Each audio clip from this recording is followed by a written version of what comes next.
Bonjour, bienvenue au Parcours Saint-Thomas qui se poursuit aujourd'hui avec Laurence Godin-Tremblay. Laurence est une jeune mère de famille avec Pierre-Luc, de François-Emmanuel, son petit bébé. Elle fait des études en philosophie. En ce moment, elle est en congé de maternité, mais elle prépare un doctorat. Alors immédiatement, on laisse la parole à Laurence Godin-Tremblay. Merci. Alors, bonjour à tous, bon matin.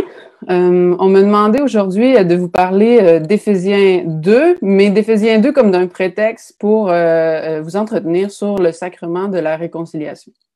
Je suis très contente de pouvoir parler de ce sujet-là aujourd'hui.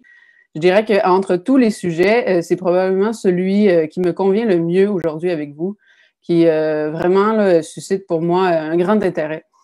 Pourquoi? Ben parce que je dirais, à la lumière de mon histoire personnelle, que le sacrement de la confession a été central dans ma vie de foi, même, je dirais, le cœur de ma récente conversion. Je dis récente conversion, mais en réalité, j'ai été baptisée déjà il y a quelques années. Là, je me suis convertie il y a 10 ans. Mais j'ai revécu une conversion à travers le sacrement de la conversion beaucoup plus profonde, je dirais, que la première. Qu'est-ce qui s'est passé? Brièvement, là, je vous donne mon petit témoignage, puis après ça, on va parler du sujet, je dirais, de manière plus analytique, là, mais je tenais à présenter mon témoignage pour montrer à quel point, pour moi, ça a changé ma vie, là. Alors, ce qui s'est passé, j'avais une année d'études à Florence pour le doctorat. Puis, quand je suis arrivée là-bas, j'ai essayé de me faire des amis. Je suis allée notamment à une soirée de prière où on me proposait des temps de confession. Pour faire bref, j'ai vraiment saisi l'occasion pour aller me confesser. Puis, j'ai fait cette espèce de promesse à moi-même. Je me suis dit, je suis en Italie pour 1 an, c'est comme un nouveau départ. Il me semble qu'il faudrait que je fasse la confession d'une façon plus honnête que d'habitude. Parce qu'avant, c'est comme si je me retenais toujours un peu. Il y a des péchés que je me disais, il faudrait que j'y réfléchisse encore. C'est peut-être pas tout à fait des péchés. Peut-être que ça vaut pas la peine que je les dise. Ou je les dirai une prochaine fois, ce qui est une erreur. Là, le catéchisme nous le dit, là, quand on reconnaît un péché, il faut le dire durant la confession, pas le cacher. Il y a une belle citation qui dit à un médecin, on ne cache pas ses blessures. Si vous avez, par exemple, des champignons sur les ongles d'orteil, c'est pas beau. Vous ne voulez pas les montrer au médecin, mais tant que vous ne les montrez pas, vous ne pouvez pas guérir. Donc là, en Italie, je me suis dit, cette fois-ci, je vais vraiment être honnête. De toute façon, je suis à l'étranger. C'est un nouveau départ. Donc, j'ai vraiment tout dit. J'ai parlé de façon vraiment plus honnête que d'habitude. Et tout de suite, j'ai goûté la miséricorde de Dieu. Ça a été une confession comme j'en avais jamais vécu. Durant 1 semaine, j'ai goûté une profonde joie que j'avais jamais vécue. Puis ça a changé vraiment toute la dynamique de ma foi. Pendant 1 an, je suis retournée voir ce prêtre-là en me disant peut-être qu'il pourrait parler avec moi, là, comme surtout que je connaissais personne, puis c'était le seul prêtre que je connaissais, celui à qui je m'étais confessée par hasard. Pendant 1 an, je suis allée à la confession régulièrement avec lui, à un moment chaque semaine même. Je me rendais là le samedi matin, on priait les laudes ensemble, je me confessais. Et c'est une année de bénédiction, c'est-à-dire que j'ai goûté à travers ça l'honnêteté, c'est-à-dire que je me suis de plus en plus dévoilée, là. J'ai montré qui j'étais réellement pour la première fois à quelqu'un, là, parce qu'on cache toujours quelque chose, hein, on porte toujours un peu comme un masque. Mais là, j'ai montré qui j'étais. À chaque semaine, j'ai appris à reconnaître mes péchés grâce à son enseignement, grâce à son exemple aussi, parce que quand on voit quelqu'un de bon, c'est comme une lumière sur notre propre vie. Puis, je dirais, à chaque semaine, c'est comme si la certitude se creusait d'être aimé de Dieu. Puis, je peux dire aujourd'hui, là, avec du recul, ça fait maintenant 2 ans que je suis revenue au Québec, que cette certitude-là est restée dans mon cœur grâce au sacrement de la confession. Ça a vraiment changé ma vie. Je pensais à ça dernièrement. Des fois, on regarde des vieilles photos de nous, puis on se dit, c'est fou comme j'ai changé. Mon mari, il regarde les photos avant le mariage, puis il dit, regarde, j'étais bien plus mince avant de te connaître, avant de manger ta cuisine, autrement dit. Puis c'est vrai, mon mari, là, avant notre mariage, il me semble qu'il y avait moins d'épaules, il me semble qu'il était bien plus maigre, puis des choses comme ça. Puis là, il dit, j'ai donc bien changé. Des fois, on regarde notre âme, puis c'est la même chose. Comme si on regardait des photos. Je regarde qui j'étais avant cette année de confession quotidienne, puis c'est autre chose. Il me semble que j'avais l'âme plus malade, il me semble que j'avais l'âme plus petite, il me semble que j'avais le cœur plus petit. C'est vraiment le même feeling que quand on regarde des vieilles photos, quand je pense à qui j'étais avant le sacrement de la confession, régulier, honnête, avec confiance. Bon, ça, c'est mon témoignage personnel. Maintenant, qu'est-ce que c'est le sacrement de la confession? Bon, l'Église nous dit que c'est un sacrement de guérison. Donc, tout de suite, ça me donne une division pour parler du sacrement de la réconciliation. Ben, quand on parle de guérison, on parle quoi? De deux choses, une maladie puis un remède. Donc, ça se divise en deux là, quand on réfléchit au sacrement de la réconciliation. Qu'est-ce que c'est la maladie? Ben, c'est le péché. Pour là, ça peut sembler un mot effrayant, là, surtout dans une société québécoise dans laquelle on ne parle plus du péché. Ma belle-mère, des fois, je dirais, elle parle du sacrement de la confession comme quelque chose d'ennuyant, là, qui nous fait sentir coupables. Elle dit, je comprends pas pourquoi on a besoin d'aller là, mais ça, on est des bonnes personnes. Puis ça. Mais bon, on va regarder justement qu'est-ce que c'est le péché. On va se rendre compte que c'est pas un monstre, que c'est pas si anormal que ça. Ça nous arrive quotidiennement de commettre des péchés. Faut pas... C'est dans notre nature brisée, là, malheureusement. Puis de toute façon, il faut se réjouir qu'il y ait un remède. Donc, qu'est-ce que c'est le péché? C'est quoi ses conséquences? Ensuite, je vais vous parler évidemment du remède. Le remède principal, c'est la miséricorde de Dieu. Mais bon, cette miséricorde-là, il faut qu'elle se présente comme un moyen. C'est un peu comme quelqu'un est en train de se noyer, puis là, il voit un bateau passer, puis il voit quelqu'un qui veut l'aider, qui a cette bonté-là, je vais t'aider, je vais t'empêcher de te noyer. Bon, ça, c'est le moyen comme absolu, mais il faut quelque chose. Il va envoyer une bouée de sauvetage. Bon, mais c'est la même chose. Dieu, il a sa miséricorde, mais il a choisi de nous envoyer une bouée, de trouver un moyen pour nous sauver, puis ça, c'est le sacrement de la réconciliation. Donc, je vais vous parler du remède dans ces deux aspects-là, la miséricorde et le sacrement lui-même. Bon, alors, on est malade, on a besoin d'un sacrement de la réconciliation, on a besoin du sacrement de la confession. J'ai dit, on est malade de quoi? On est malade du péché. Alors, qu'est-ce que c'est le péché? Moi, je trouve qu'une des définitions les plus intéressantes, c'est celle de saint Thomas d'Aquin. Il nous dit, le péché, c'est un acte, une action contre la loi éternelle de Dieu. Bon, qu'est-ce que ça veut dire? La première chose à noter, le péché, c'est un acte. C'est-à-dire que c'est une action, c'est quelque chose qu'on a commis de mauvais. Ce qui veut dire que quand on va à la confession, il ne faut pas confesser, par exemple, je suis orgueilleux ou je suis avare ou je suis intempérant. Ou...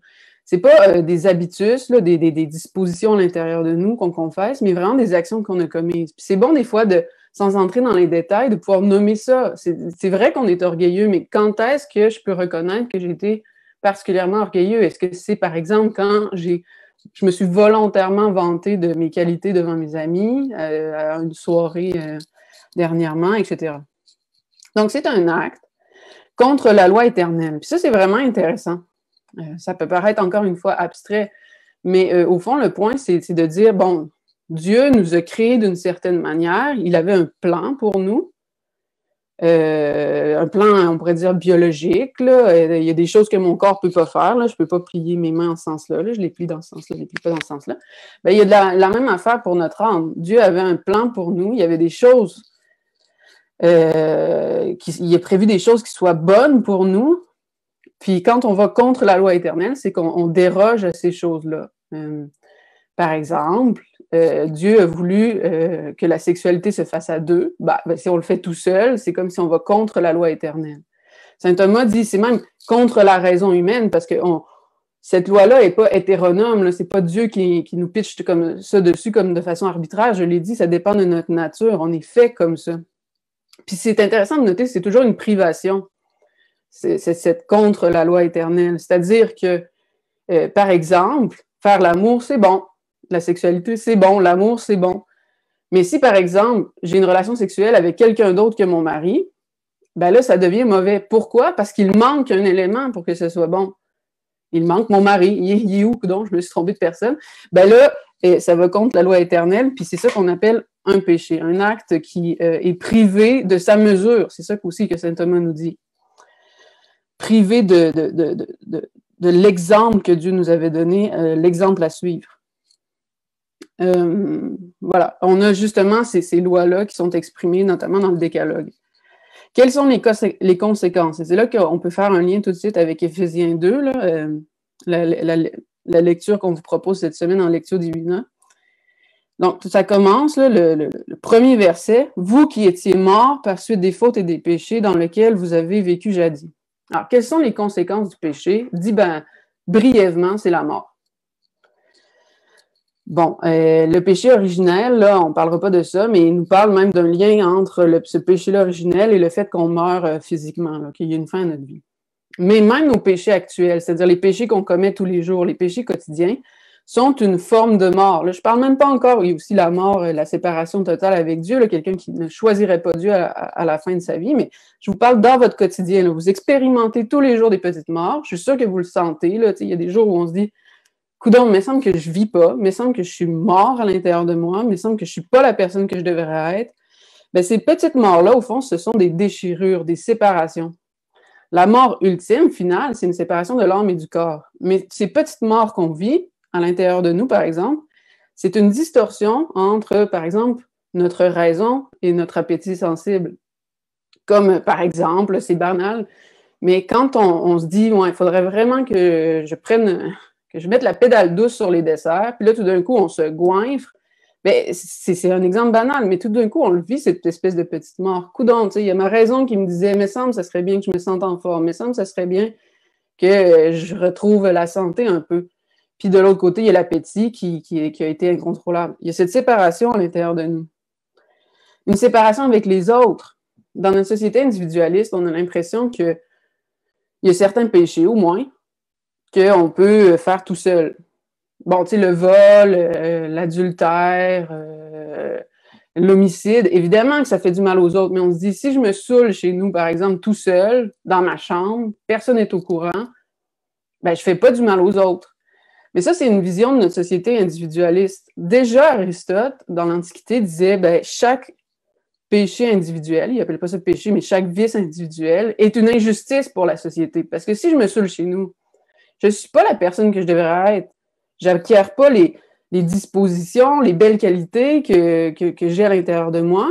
Puis on peut imaginer aussi les conséquences le lendemain. Moi, je suis mère de famille. Si je me saoule le soir, peut-être que mon bébé n'en aura pas conscience sur le moment. Mais le lendemain, si je suis de mauvaise humeur avec lui, ben, ça a eu son effet. Donc, une séparation avec les autres. Et ultimement, pour nous, chrétiens, la mort qu'introduit le péché la plus grave, c'est une séparation avec Dieu, qui est notre vie. Le Christ nous dit « Je suis la vie ». Bon, pourquoi est-ce que c'est comme ça? C'est pas que Dieu voit notre péché puis dit, de façon arbitraire, il nous laisse tomber. Là, c'est nous qui se sommes séparés nous-mêmes. Père Martin, des fois, donne l'image, c'est comme notre ordinateur portable. Ça peut fonctionner un bout de temps tout seul, mais si on le recharge pas, ben, ça va juste s'éteindre. Mais c'est la même chose avec nous. Si on décide de prendre un autre chemin, de ne pas suivre le projet que Dieu a pour nous, ben c'est nous qui nous éloignons de Dieu et c'est nous qui, à un moment, connaissons cette mort-là, cette séparation et cette perte d'une vie pleine et d'une vie riche. Aussi, ben, c'est une mort. Pourquoi? Ben, parce que ça va contre Dieu. Là.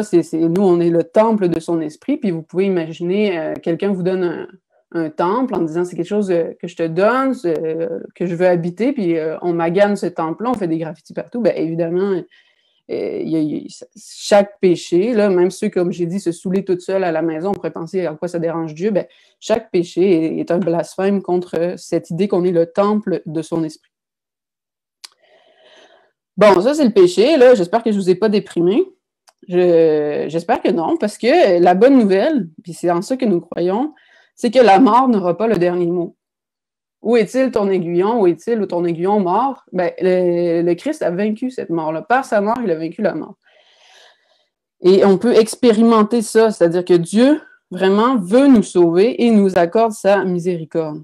Alors, comment est-ce qu'on fait pour goûter ce salut de Dieu qui va nous restaurer? C'est pas juste qu'il va dire bon, t'as ton péché, je te pardonne, mais bon, il va rester là, excuse-moi, là, je vais juste faire semblant que je le vois pas. Non, Dieu, là, il va nous regarder, puis il va nous donner aussi la grâce pour changer. Il va pardonner notre péché et il va nous restaurer. C'est ça la bonne nouvelle à laquelle on croit. Puis c'est ça que moi, j'ai vécu, là, quand je vous dis, je regarde là, qui j'étais avant, puis qui je suis maintenant, puis j'ai pas le choix de reconnaître que Dieu agit à travers ce sacrement-là. Je suis contrainte de le faire, pratiquement. des fois, on dit c'est normal, ça arrive là, qu'on confesse toujours les mêmes péchés, mais on devrait aussi parler du fait qu'il y a des fois où on n'a plus besoin de confesser le même péché parce qu'on ne le commet plus. Puis moi, c'est ce qui m'est arrivé aussi. Il y a des péchés que je ne commets plus grâce à la grâce que Dieu me donne. Alors, cette grâce-là, on ne l'acquiert pas par nos actes, c'est pas nos propres. C'est pas parce que j'agis bien, c'est pas parce que je suis une bonne fille là, que j'ai le droit à cette miséricorde-là. Encore une fois, mon expérience en Italie me le confirme. Là. Je suis arrivée là, j'avais rien fait. Là. Moi, j'allais là en Italie pour mon curriculum. Là. J'allais là pour mes études à moi, pour mon ambition à moi. Puis Dieu, gratuitement, m'a donné son amour. Là. Fait que c'était pas grâce à moi du tout, c'est grâce à Dieu. Mais Éphésiens a nous donne un petit indice là, sur cette grâce-là. Il nous dit « Car c'est bien par la grâce que vous êtes sauvés. » Et il ajoute « moyennant la foi. » Alors, qu'est-ce que ça veut dire? Ben, il y a peut-être un autre verset qui peut nous aider pour comprendre cette idée. C'est un drôle de verset, là. Le Christ dit « Tout péché, tout blasphème sera pardonné aux hommes, mais le blasphème contre l'Esprit ne sera pas pardonné. » Là, il y a différentes interprétations. Qu'est-ce qu'il veut dire par « le blasphème contre l'Esprit ne sera pas pardonné » ? Alors, justement, le prêtre que j'ai rencontré en Italie disait des fois ben, peut-être qu'on pourrait lire ce verset-là en disant « Le blasphème contre l'Esprit, c'est de ne pas croire en la miséricorde de Dieu. » Parce que si on veut guérir, comme je l'ai dit, il faut montrer ses blessures, puis croire en la miséricorde de Dieu. Il faut faire un acte de foi minimal. Là. Je ne dis pas d'avoir une foi à déplacer les montagnes dès que vous allez pour la première fois en confession. Là. Je sais que ça peut être difficile, il ne faut pas se culpabiliser, dire je manque de foi, oh mon Dieu, ça ne marchera jamais. C'est pas ça, c'est juste si on ouvre un petit peu, Dieu peut agir. Mais si on le ferme complètement, ça ne marchera pas, je suis trop mauvais, je ne crois pas en la miséricorde de Dieu, la miséricorde de Dieu est plus petite que mon péché, ce qu'il faut. Ben là, c'est ça. C'est ce il me semble que c'est une façon de lire le blasphème contre l'Esprit ne sera pas pardonné, parce que à quelque part, ben, on ne peut pas forcer un cheval à boire. Dieu nous laisse libres. Alors, c'est ça l'idée de moyennant la foi, il me semble. Et il y a un autre verset dans Éphésiens intéressant. Qui donne espérance. Nous sommes en effet son ouvrage, créé dans le Christ Jésus, en vue des bonnes œuvres que Dieu a préparées d'avance pour que nous les pratiquions. Ce que je trouve beau ici, là, puis je pense que ce qui peut nous donner vraiment espérance, là, encore une fois, là, c'est en vue des bonnes œuvres que Dieu a préparées d'avance pour que nous les pratiquions. Alors, qu'est-ce que ça veut dire? J'ai dit tantôt, c'est pas parce que je suis une bonne fille que Dieu me pardonne, c'est pas parce que j'agis bien, c'est pas parce que j'ai des qualités là, que je suis meilleure qu'une autre. Mais, d'un autre côté, il ne faut pas croire que je vais rester dans cet état-là. Hein, il y a au moment de la réforme protestante, mais ça c'est un autre débat, là, il y en a qui disaient qu'on pouvait être sauvé et pécheur à la fois. Mais c'est pas ça, nous. On est sauvés et on n'est plus pécheurs, là, parce que Dieu nous donne la grâce pour que nous marchions. Là, c'est marqué pratiquions, mais en grec, c'est vraiment marchons en vue des bonnes œuvres que Dieu a préparées d'avance. Donc, il nous donne la grâce pour changer. Puis ça, c'est vraiment une bonne nouvelle, parce qu'on va trouver à l'intérieur de nous une force. Les gens vont nous dire, je pensais pas que tu étais capable de faire des affaires de même. Je pensais pas que tu étais capable d'une générosité comme ça. Je pensais pas que tu étais capable d'arrêter d'avoir ton tempérament colérique là, déplaisant. Puis là, on peut le prendre comme une insulte. Voyons, tu n'avais pas beaucoup d'espoir pour moi. Mais Dieu aussi nous dit, c'est ça, c'est ayez toujours de l'espoir pour votre prochain, non pas à cause de sa force à lui, mais à cause de la force de Dieu, que Dieu peut vraiment nous changer. Puis c'est ça, on va marcher dans les bonnes œuvres qu'il a prévues pour nous. Ça, c'est sa miséricorde. Comme j'ai dit, cette miséricorde-là se présente pour nous à travers un sacrement. Alors pourquoi? Je dirais dans une société démocratique, encore une fois, un peu individualiste, on n'aime pas les institutions spontanément, là. Puis on se dit, ça sert à quoi un sacrement? J'ai pas besoin de ça. Ben, comme j'ai dit, c'est comme la bouée que Dieu a choisie pour nous. En considérant notre nature, bon, on peut s'appuyer sur l'autorité des Écritures et dire qu'il l'a institué, ce sacrement-là, mais on peut aussi regarder qui on est. On est des êtres sensibles. On a besoin de voir les choses, là. On a besoin de couleurs, de toucher. On n'aime pas ça, les choses trop abstraites, invisibles. Mais Dieu, justement, il n'est pas visible. C'est difficile pour nous de voir son amour. Comment je vais faire pour savoir que Dieu m'aime?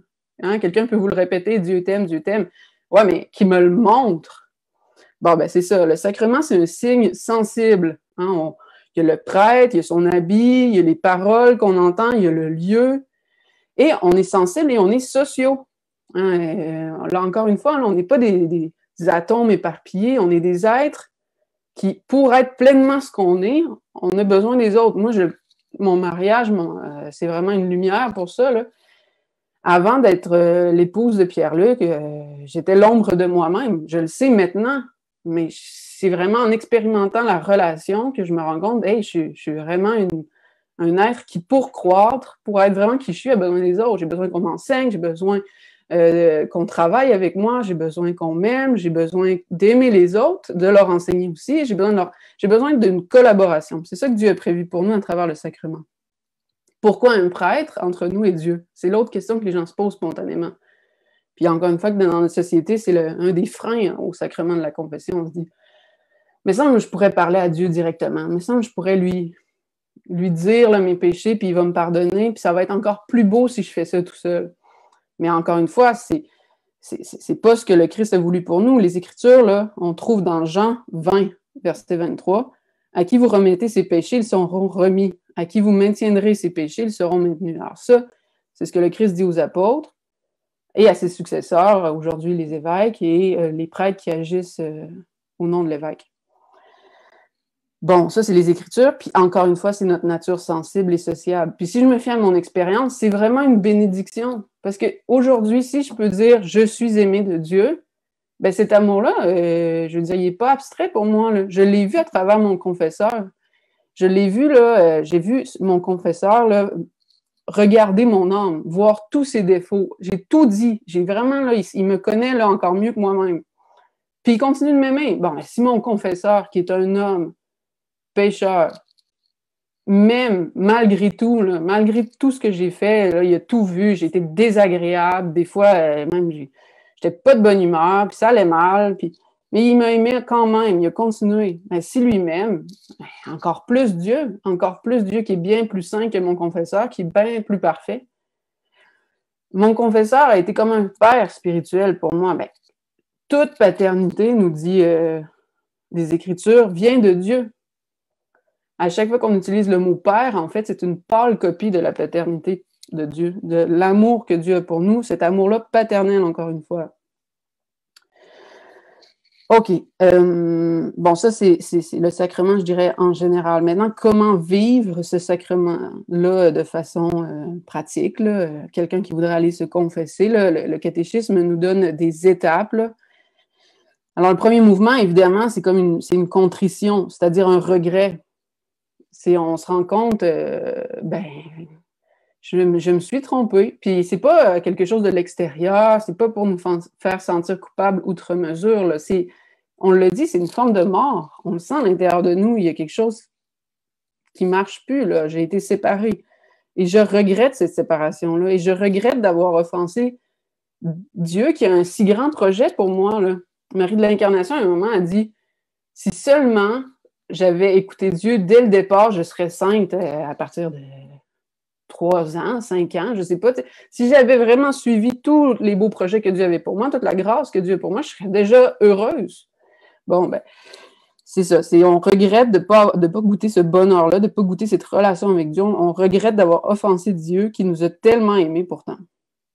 La deuxième étape, ben, c'est d'aller dire nos péchés. Puis ça fait tellement du bien. Là. Sur le coup, on a peur, mais justement, mon confesseur en Italie a une belle image. Il dit, quand on accouche, ben, on souffre. T'sais, une mère là, a vu beaucoup de souffrance quand elle accouche, mais quelle joie quand l'enfant naît. Et moi, je l'ai expérimenté. Là, j'ai eu un accouchement horrible. Ça a duré 24 heures. J'ai eu mal. J'ai trouvé ça pénible. Ben essayé de prier, là, mais à un moment donné, là, j'avais vraiment trop mal. Ben, quand je regarde mon fils aujourd'hui, j'ai tout oublié. Là, je suis prête à en avoir un deuxième, puis go, là, c'est bien trop le fun. Bon, ben, c'est la même chose, la confession. Au début, là, on trouve ça dur, ça fait mal, mais à la fin, il y a une nouvelle naissance. Cette naissance-là, c'est nous.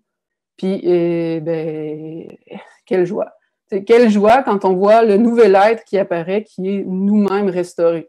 C'est la même chose que l'accouchement. Et la pénitence. Bon, le mot, là, est peut-être, encore une fois, ça peut apparaître pénible, lourd, extérieur, mais cette pénitence-là, qu'est-ce que c'est?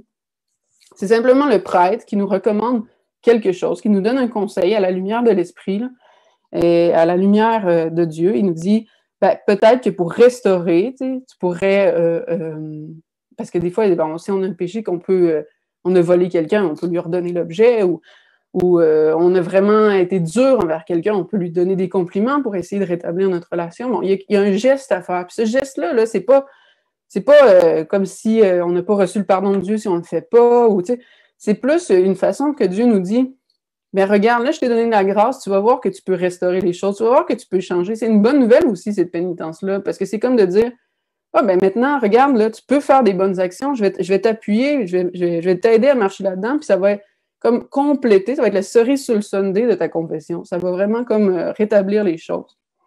Fait que c'est une belle chose, la pénitence. Moi, j'ai connu un prêtre à Montréal une fois qui m'avait donné comme pénitence de trouver moi-même ma pénitence. C'est idole, tu sais, j'avais dit, c'est plate, tu sais, moi, je veux être aidé, je veux que l'Esprit Saint, à travers toi, le ministre, le prêtre, l'instrument, me donne quelque chose à faire.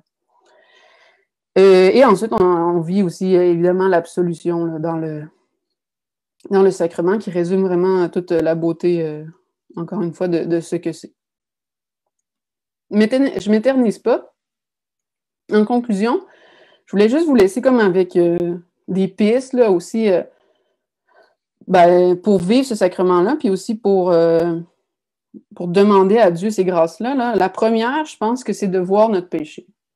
Il y a un auteur, là, Raniero Cantalamessa, qui est en Italie, là, il est au Vatican, je me souviens plus exactement qu'est-ce qu'il fait, là. Il s'occupe de catéchiser, là. Mais il dit, on vit dans une société où on nie le péché. Il n'y en a pas, on est toutes des bonnes personnes, puis tout ça. Puis à quelque part, ça fait mal, parce que c'est un mensonge, hein. C'est un mensonge parce qu'on le sait bien qu'on n'est pas des bonnes personnes. Les enfants le savent, là, tu sais, les enfants se disent, ouais, on me dit tout le temps des compliments, mais je sais bien, moi, que j'ai menti tantôt, ou que j'ai frappé quelqu'un, Fait qu'il faut voir notre péché. Il faut vous demander cette grâce-là, de se voir en vérité. On peut le dire comme ça, c'est beau, se voir comme je suis. Comment est-ce qu'on peut faire ça? Ben, il y a différents outils. Comme j'ai dit, il y a le décalogue, les 10 commandements, mais il y a surtout l'approfondissement dans le catéchisme. Les 10 commandements, c'est comme les lois morales en général, mais on a des exemples dans le catéchisme qui peuvent aider à creuser. Moi, ce qui m'a beaucoup aidé aussi, c'est peut-être deux choses aussi, là, c'est dans Veritatis Splendor, le pape Jean-Paul II dit le Christ est la vérité morale aussi, c'est-à-dire qu'en regardant la vie du Christ, on sait c'est quoi une vie humaine morale, c'est quoi agir moralement. Fait que je dirais son exemple, des fois, est comme une lumière sur nos fautes, sur nos manquements. Mais lui, il a fait ça, alors que moi, je suis là sur mon divan, puis j'écoute Netflix toute la soirée, alors que le Christ, lui, n'a pas d'oreiller pour poser la tête. Peut-être que c'est une faute, à quelque part, de rester assis sur mon divan comme ça, à rien faire.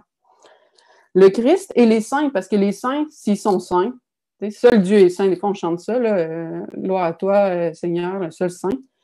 Ben, les saints, eux, s'ils sont, c'est juste par imitation avec la vie du Christ. C'est parce qu'ils ont reçu la vie du Christ. Fait que les saints aussi peuvent être des exemples. On les regarde agir, puis on se dit, crime, lui, il en fait des choses, là. Il agit de telle façon, il a vécu une situation semblable à moi, puis il n'a pas du tout eu la même réaction. Les saints aussi peuvent être comme une lumière sur notre propre vie, pour mieux se connaître et reconnaître nos fautes.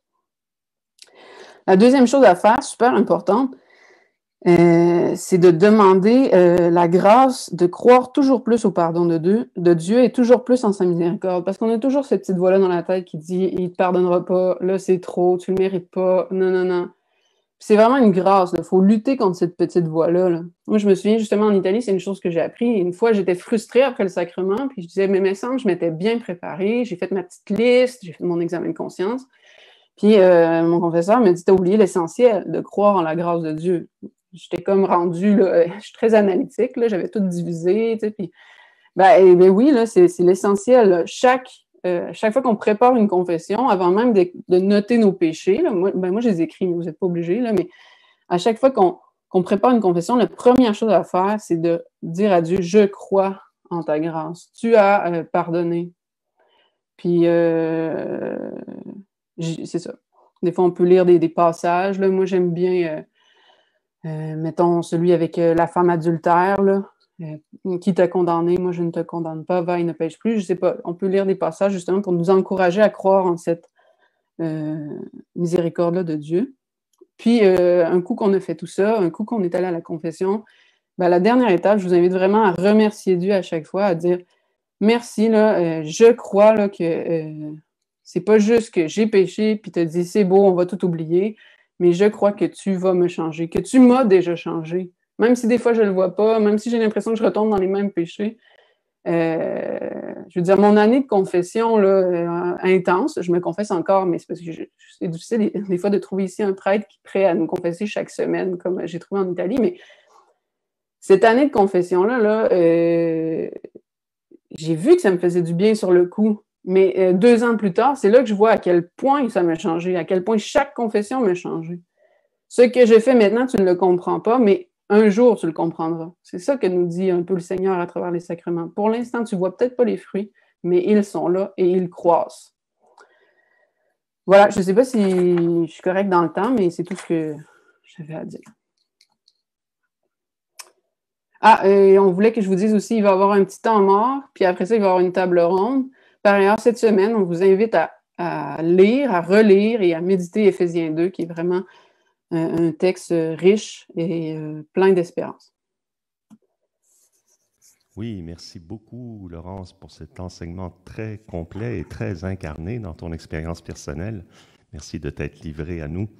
Alors, on va avoir une petite pause maintenant pour continuer de déployer toutes les richesses de la miséricorde de Dieu dans la table ronde. Nous aurons 2 autres invités avec nous. Alors, à tout de suite.